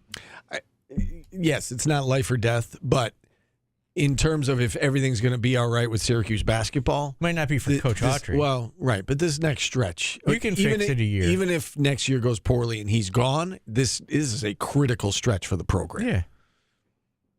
Are you saying that Bob Marley lied to us? That maybe everything's not going to be all right? But I mean, times are different now. You gotta make things be all right. Yeah. You know, one of my favorite quotes is, luck is the residue of design. Branch Rickey. And sometimes you got to create your own luck. And in the day of NIL, you can't just sit back and be like, we're Syracuse. Everything's going to be fine. You got to go and you got to make it be fine. Right? I mean, so it's there's some work that's involved here, and I think you got to do that even before NIL. You have to coaches have. If you're on the hot seat, you got to go fix it. Of course, but you could, the whole everything will be fine. Like, traditionally good programs and powerhouses, sometimes they could lean back and be like, you know what, everybody's allowed a bad year. We'll be fine. But I think it's gotten to the point, especially in the day of NIL, where that goes out the window. Like, you could look at Missouri, right? You could be winless in the conference one year and then, a 6 seed in the NCAA tournament the next. You can't really bank on tradition. You got to bank on bank, right? You got to pay these players every year. So, it's I don't think you can just sit back anymore and say like, oh, everything will be fine. We'll figure it out. You gotta go out and make it happen. We're gonna do our bracket together. Sure. Or are we doing today's business and bracket next segment? We could do the bracket as today's business. What do you want to? Jordan, you're the producer. Produce something.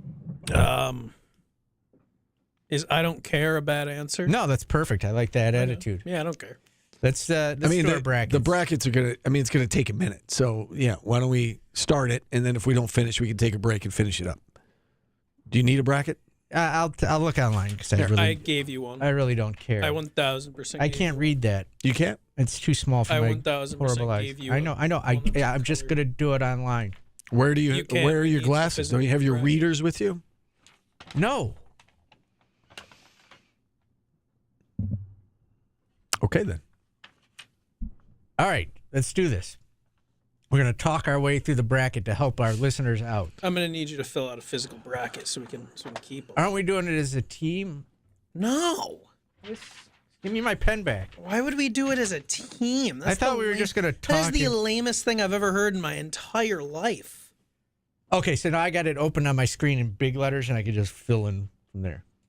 Good strategy. Thanks. All right, I filled out mine while you were talking bird bracket, and I don't love it. I really don't at all. So, can I make changes as we go? Yes, Steve. Honestly, I feel like the answer should be no because you filled it all out in advance rather than we're going to start participating up in the top, exercise. left, top. Well, if we do this is going to be painstaking if we go game by game. So I think we need to rattle off some. That's all. It'll take too long if we talk about each matchup. We should have talked about this during a break. So just go. Let's go. So I'm having trouble with starting the south. Top right, the East, because I think Mount St. Mary's has what it takes to pull off an upset against Duke. But if American moves on, I don't think they have the firepower. But ultimately, I think American is a better matchup against Mount St. Mary's. I agree. That makes sense. I don't know what to do. So I know you're being funny right now. No, I'm not. I think that Tennessee Wofford. Wofford really tends to play good in the tournament. Where is Tennessee Wofford? Where is that matchup? You just found one randomly. Don't sleep on Wofford, Steve. They play good in the tournament. They're from Wofford. I believe they're the. Are they the Terriers? They're very good offensively. Okay. What I was going to say. No way is Omaha beating. What I was going to say. St. John's. Okay. St. John's I'm not going to talk. Go ahead. St. John's will outcoach its way to the Final Four in national title this year because nobody. All right. Beats. You know what? It's going to be Will Wade versus Rick Pitino in the national championship game, according to Syracuse fans. How about this? How about we we each pick 2 games that we think could be upsets in the first round, and then we can focus on what really matters, which is the Sweet 16, Elite 8, Final Four. Former Maryland offensive coordinator Josh Gaddis is joining the Orange staff. What do you guys think about that? Today's business brought to you by Grossman St. Amour. Steve, why what's don't we the just website? fill out our brackets at this point? GSACPAs.com. I like UC San Diego to upset Michigan. I think that's a good pick. They shoot the 3 really well. They don't really have the size to match up with Michigan, but a very trendy pick. It is a trendy pick. 4 games, 8 days for the Wolverines, playing in altitude. Kind of got snubbed on their seed. Beat Wisconsin, got 2 seeds lower. My issue is those trendy picks kind of scare me. Because everybody's picking them? Yeah. When a narrative goes out of something that you should bet, it generally means you shouldn't bet it. It means the number you're getting isn't as good as it could be. Fade the public. I also like, how about we go VCU over BYU? Is an 11-6 an upset? It is, but I can't do that. BYU's been a world beater in the second half of the season. I can't take it. That's another one that the people like, though. I can't VCU very good defensively. Steve, you got any? I had VCU on this bracket that I filled. I do think, and I alluded to this with Atan. I'm going to pick Carolina to win 2 games to get to the Sweet 16. I think that they're favored to beat Mississippi, and they've got a little mojo right now, and they're playing with house money. And then they get either Lipscomb or an Iowa State team that is banged up, and they've had a great year, but I think. Any team that loses a couple of their best players, they're not going to be the same, obviously. And one of them's out, one of them is a maybe. I think Carolina wins back-to-back games, and I think they get to the Sweet 16. So I think that's my one. If you ask me to feet to the fire, pick a double-digit seed to make it to the Sweet 16, I'm picking Carolina. I'm also, I'll be honest with you, I'm not sold on St. John's. I know that defensively they're really good. Do you know who coaches them? I know. God. I You know know who their point guard is? I know. You understand I know. if Syracuse had those 2 guys, they would have been in the NBA Finals. When you by say now? you think Omaha is going to beat them? No. But I mean, they play the winner of Kansas and Arkansas, and I happen to think it's going to be Kansas. I know they've underachieved all year, but they've got good players, right? Otto the Orange would be hoisting the Vince Lombardi Trophy at this very moment if Rick Pitino and Kadari Richmond. I'm just saying, you want me to pick. You wanted me to pick a double-digit seed to make the Sweet 16. I'm picking Carolina. You want me to pick a top, 2 seed. Who's the first top 2 seed to go out? I'm going to say it's St. John's. I think that their Achilles heel is scoring the basketball at times. They're very good defensively. But if they don't shoot well, could they run into Kansas and not shoot it well and lose? I think they absolutely could. So I think that in terms of a top seed on upset alert in the first 2 rounds, a 1 or a 2 seed, I'm taking St. John's there. I think St. John's is pretty used to not being able to shoot. I think if another team shoots well, yeah, they could get upset. I kind of like them. Where I'm kind of looking for my first round upset is Iowa State, banged up as you mentioned. Lipscomb is a team I think that could get in there as a 14 seed and hit enough threes to make it an upset. I also just keep coming back to the 2 that everybody mentions every year, Drake and Yale. But my issue is I kind of want to take every single SEC team as long as possible because they've just been so good this year.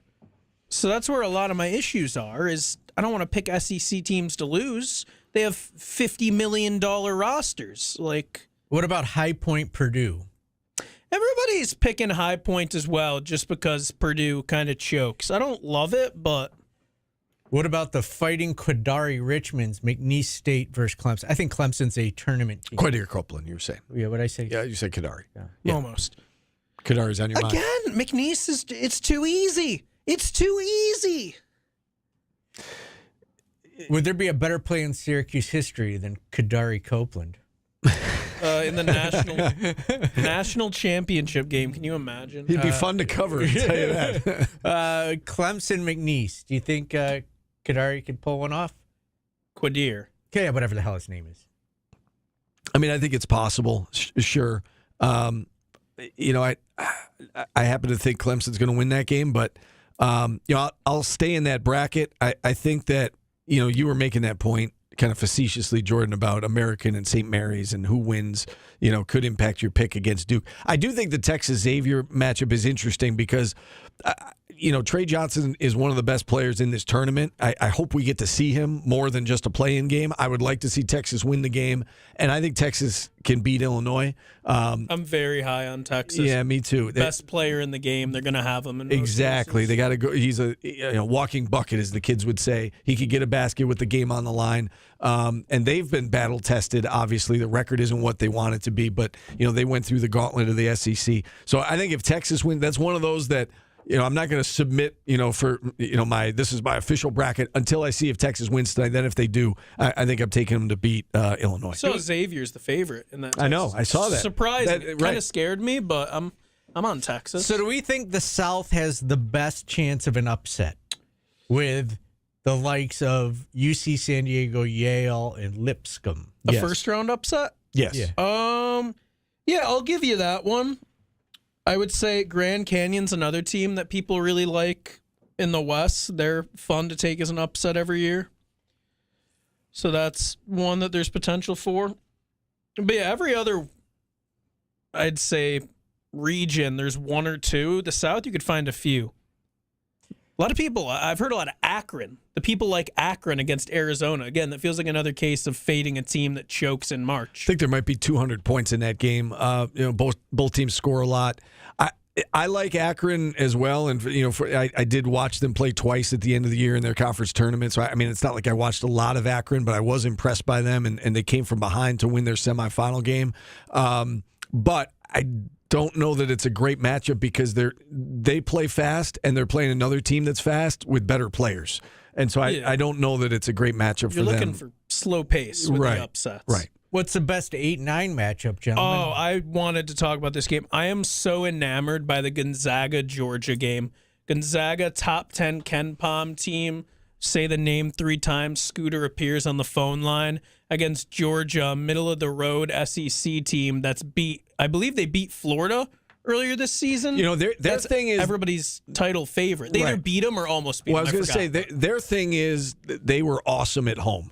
And this game's not at home, and so I agree with you. I think it's the best 8-9 matchup. It's very interesting because if they win that game, every SEC team, I think you have to bet the money line if Georgia just goes in and beats Gonzaga. I think Gonzaga's winning that game, and I think Gonzaga could give Houston some trouble. I tend to think Houston's going to win, obviously, because they're favored, but I think that could be a scary game for Houston. Georgia was awesome at home. I don't know that they're going to be able to win this game at a neutral site. I want to see how Louisville comes out and plays because of their disrespect. Yeah. And if they win, does it roll over? Can they upset in Auburn? And again, keep in mind, essentially a home game playing in Lexington. So I think they were massively underseeded. I think most people thought they'd be a 5 or a 6, and they get an 8. They also Louisville Creighton is your Orange Nation bird bracket matchup of the day. Right. Blue Jays against Cardinals. Blue Jays, that is prime time right there. Maybe that's fine. That might be like a Final Four matchup. I was naturally drawn to that. By the way, brackets out. Petrel, Penguin, ESPN Syracuse Twitter. Place your votes. The Petrel, a key characteristic, is its tubed nose and its long wings. It's in the same group of bird as the albatross. Wow. Albatross, that group of bird has a lot of showing in the bird bracket. Yes. So we have until when to vote on that? Till what? 24 hours. Tomorrow at noon? Yeah, I'm going to do them all 24 Okay, hours. gotcha. Only on the ESPN Syracuse Twitter. You might be able to find it on Paulie Sibilia's because I'm going to tag him and everything, and hopefully he reposts it. I would tag you, Steve, but I imagine you can't be reposting the bird. Probably won't repost that, No. Yeah. Maybe if it gets to like the Final Four, Paulie, you're looking at me like, why not? I'm not going to do it every day. You think you're better than No, I don't, but I'm not going to do that. You make me sick. No, I don't. You think the guy who won't talk about, making the world a better place after his dog makes it a worse place is going to repost the bird bracket? I hope a bird, Extremities. Yes, that was yesterday. Scooter mistake extremities for poop. He definitely does it on purpose. I'll ask him one day. There's zero chance he did that. Dude, the guy says patience is a virgin. That's not an accident. Are you kidding me? He calls Lampkin Lumpkin. He probably gets a kick out of it when someone calls in like, you got to tell that Scooter guy to be quiet. He's saying NLI, it's NIL. What a Scooter's laughing. And he's wheezing. Steve from North Syracuse used to call it nil. He did. That's right. What a legend.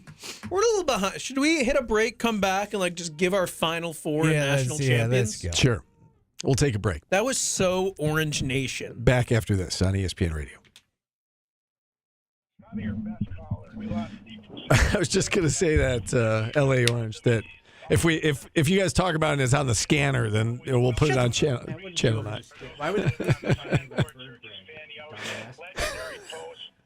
I don't have time for your nonsense. Why don't we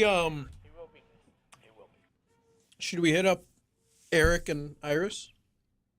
Bird bracket? Get you on Bridge Street? I think for the end of it we should, yeah. Why don't we get those birds brought to Bridge Street? Do a collab, as the kids would say, with the zoo. Oh yeah, I should be careful. Orange Nation collabing with the zoo. Can you imagine it's that, but then like some It's a dangerous flamingo. bird? Like a flamingo makes it. Oh my god, That led to the greatest question ever. The greatest question ever. Right. Do flamingos sit in the back seat of a car, or do they stand in the back seat of a car? And then we'd find out. Yeah, because they'd have to bring them. So I'm gonna bring this up now. I mentioned it earlier. I told Paulie he should just make up a bird, one in every region. Just completely make up a bird. You mentioned it. Oh, he did. Okay. Well, Make him bring a pterodactyl to the studio. They're not in. Oh, they got left out because they're extinct and eliminated them. I don't think they're birds. They're bird dinosaurs. It's tax refund season, which means it's Pterodactyl? I think it's a bird. Paulie, it's been updated. Paulie is a clown and does not know what he speaks of. I don't know how to pronounce how to spell it. It was pretty good. It's close. It was really close. what you're looking for. Ryan Phelps has a 5-star reputation with an A+ Better Business Bureau rating. Say what? A dealer who Whoa, did it say pheasant? Go back. Yeah. No, it doesn't. Ryan Phelps Auto checks all the boxes. Yeah, I'll say is Just go- yeah, is- pterodactyl. Yeah, see, look, it even comes up. Is it a bird? No, it's In not. your face. No. You think I didn't research? Oh my God! I that's said why, and you didn't tell me. I was reading more angry So, tweets at me. Obviously, it's like a dinosaur, but when they call it a flying reptile, that's terrifying. You know, there's a local radio host that has a flying reptile. Stop. Stop. Have you even talked to them about it? Yeah. Just now? Okay. Stop. Yeah, there's a local radio host that's got his reptile flying into people's DMs all the time. Don't do that. What? Just why? You can't do that, Paulie. What? If it were somebody who worked here, you could do it. But No, I wouldn't do it if it was somebody who worked no, here. because then it's not a cheap shot. Do I want to know more about this? Like, Wait, no. Like how? don't know more No, about I don't know anything about it. He mentioned it to me. Oh, boy. So how did it come to light? Well, somebody opened their DM and then there was a reptile in it. And then Probably they with the put. flash. And then they went It probably public. came yeah. to light with the flash. They went on the public phone with it? camera. And it's the second time. Right. Yeah. I don't know that for sure. Yeah. You don't. Oh, this just could be the same one coming back. To I mean, haunt. why not? Maybe he or she just has it saved and like just kind of, No, they don't work every in this 6 building. months they make the rounds and. I mean, if you got a good one, why not just keep it? Yeah, and he's reuse definitely it, he's definitely proud of it. right. It's like if you have if you haven't aged that much, why not use the same? I use that same picture of me. It's like the best picture of me ever at the NCAA tournament, and it's got to be 20 years old. Yeah. Right. It wasn't funny. It was when we went to last Final Four. Yeah. I had to change my profile pic because I was like, I don't really look like this anymore. I'm catfishing ladies with that picture.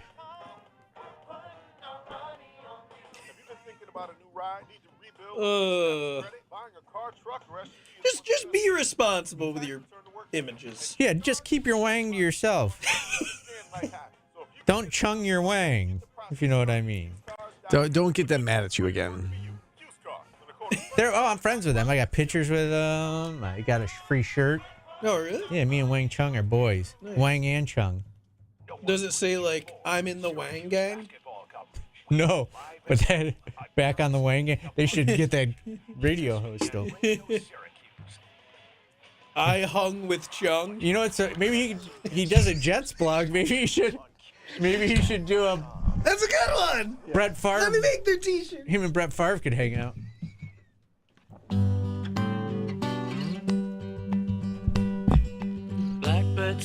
Blackbird by the Beatles. Bird songs. You want to just do a different animal? You want to just do all animals tomorrow? We don't have a show till Monday. Oh yeah, cuckoo cuckoo. Because I was gonna do. They got the walrus. Beatles, Blackbird. All right, you want to pick our final fours? Or the final four? That's a great idea. Oh, Ollie. Yeah, we can. I do think. I was going to say, I do think that it's bound to happen here sooner rather than later, where all 4 number 1 seeds make it. It hasn't happened since 2008. Oh my gosh! The last time it happened, the Final Four, incidentally, was in San Antonio. You're just stop. I think that it is possible this year that we see, and I think in the day of NIL, right? Theoretically, the best teams have the best rosters, and you guys gave me garbage for saying there's not going to be many upsets. No, I think there'll be up. I still think you're going to see 12s and a few 12s and 13s, and there's going to be upsets.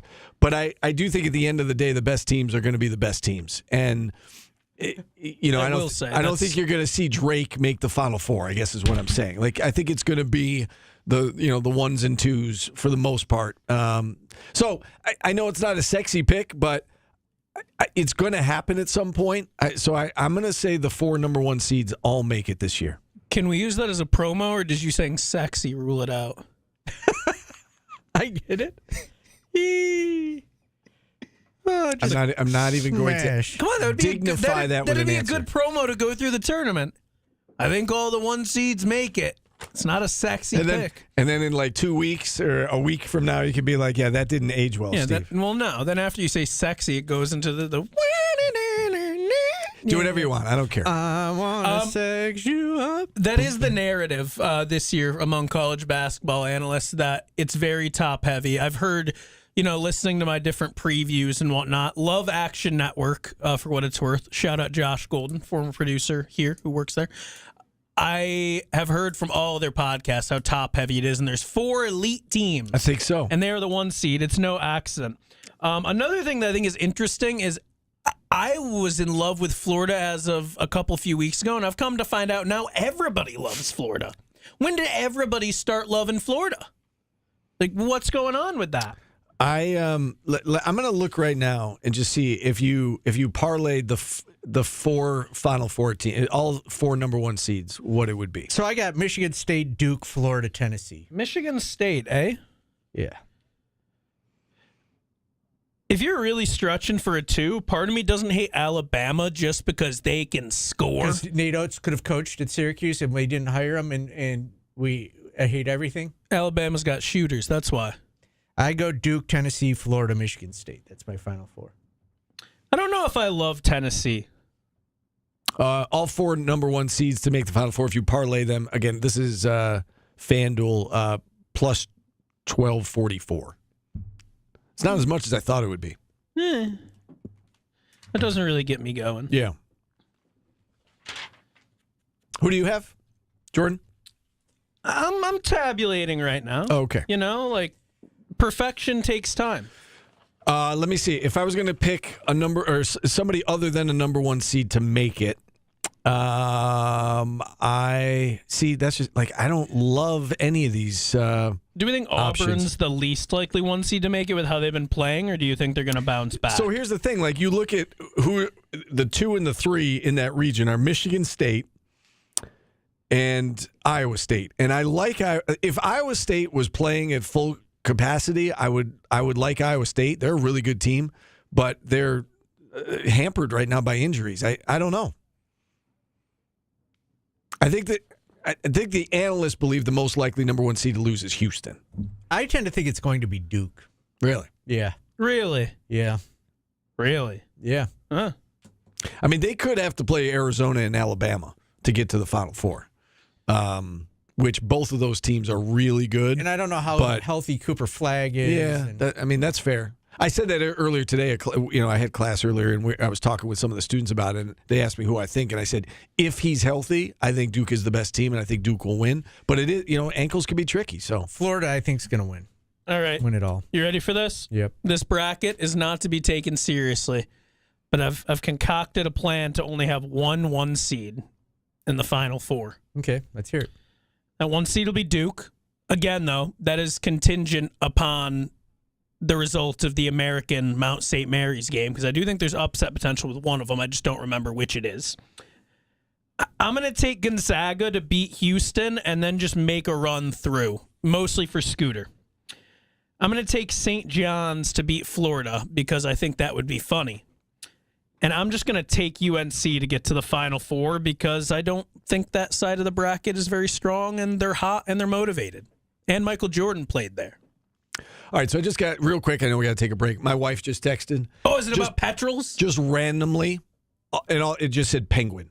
And then it said, Penguin will win it all. You heard it here first, unless there's a Cardinal involved. And I said, yes, Cardinal made it. And she said, I'm going to change my mind. How would there not be a Cardinal involved? There's 64 of them. She just said, I'm invested. So there you go. Tell Kim to vote at ESPN Series. Tell Kim to retweet it. All the SU will see it. The bird bracket's going worldwide. You guys all make fun of me. I know. She's invested, so at least somebody's paying attention. You've sent us pictures of birds before. Don't act like you're not invested. I know what people want. You always say that. I have my finger on the pulse of society. All right, we'll take a break. We'll wrap things up next.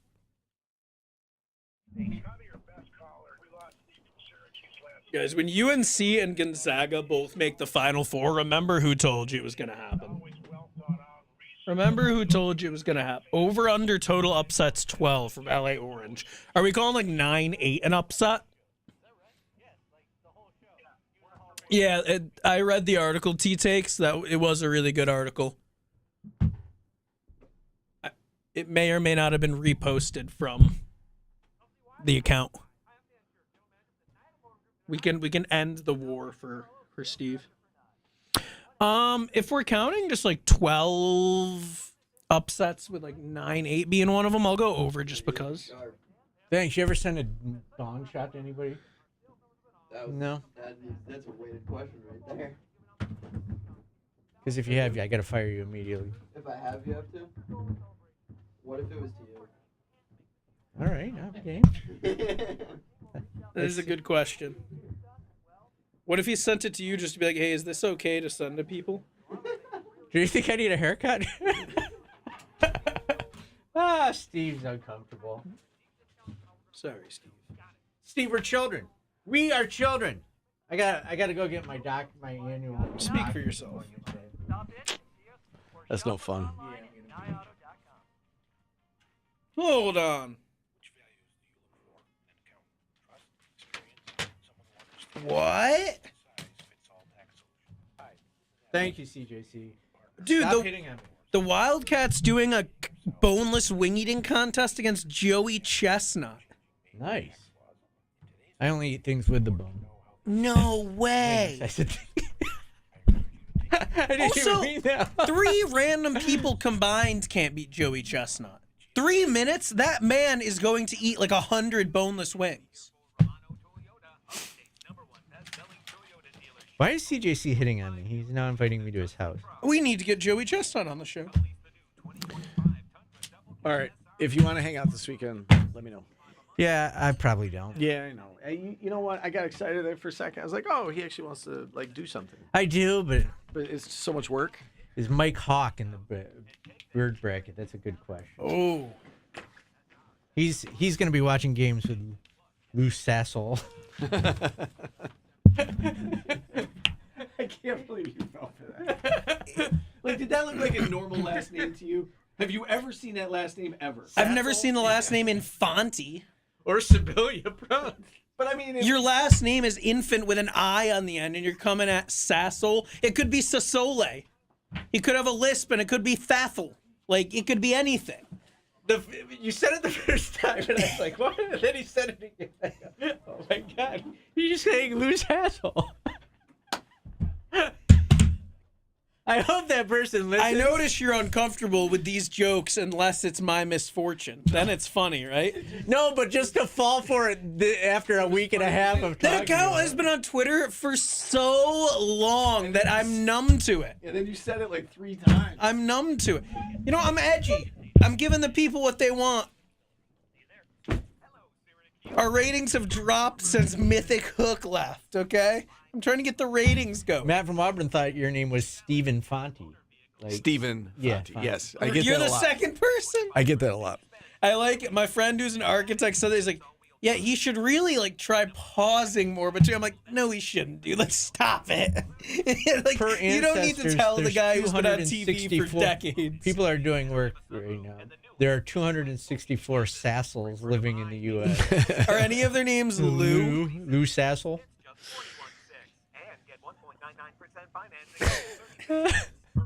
So it's an actual last name? Hey, I was just looking. I don't know. It looks like Nate Oates is headed to North Carolina, according to Drew P. Balls. You know, Oh, this show can't end soon enough. in today's day and age, you can't assume that it's fake or you're offending somebody. You're almost better assuming that loose asshole is a real person. Lucanus? The old Sanus family from... Nobody goes by South- Lou anymore. That should have been my first clue, right? Sassel, whatever, but like nobody goes by the name Lou. Lou Williams? Is there a younger Lou?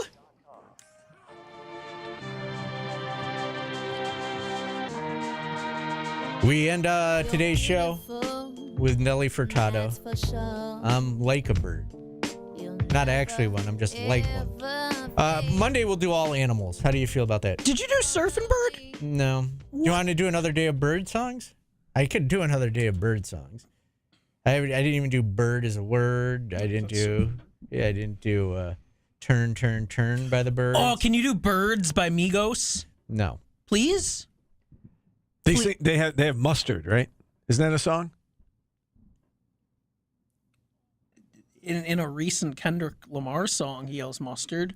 I thought Migos had like. Well, like everybody, Mustard's a producer. Like if Mustard produces your song, then you're going to hear Mustard on the beat. So he's okay. So they collabed with him. Yeah, they've done it. Okay. I don't think Birds is Mustard though. No, but okay. Can you please play Bird? It's great, and you can We'll just do play the another part where day they go of bird songs. There you go. Birds. Yeah, the Pure Water song is Migos and Oh, Mustard. you mentioned that Okay. song before. Yeah, I like that song. Nobody likes the song Pure Water I do. more than you. I like it. We got to go. We are off tomorrow and Friday for Play the the NCAA Migos song. tournament. Enjoy. I won't remember this on I'll Monday. tell you. R.I.P. Takeoff. Enjoy the weekend. Enjoy Birds the take tournament, off, Steve. everybody. We'll talk to you again on Monday.